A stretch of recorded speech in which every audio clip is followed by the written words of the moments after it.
பாயாசத்துக்கு 1 cup எடுத்து வச்சுருக்கேன். மாவு ஜவ்வரிசி, திராட்சை முந்திரி.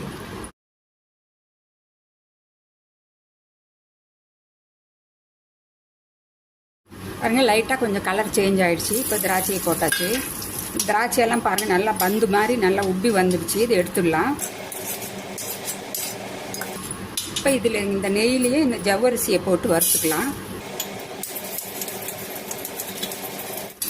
பாருங்கள் நல்லா வறுபட்டுடுச்சு. இதில் தண்ணி ஊற்றி நல்லா இந்த ஜவ்வரிசியை வேக வச்சுக்கலாம். 2 கிளாஸ் அளவுக்கு தண்ணி ஊற்றிக்கிறேன். கண்ணாடி பதத்துக்கு வெந்து வரணும். கொஞ்சமாக ஏலக்காய் தூள்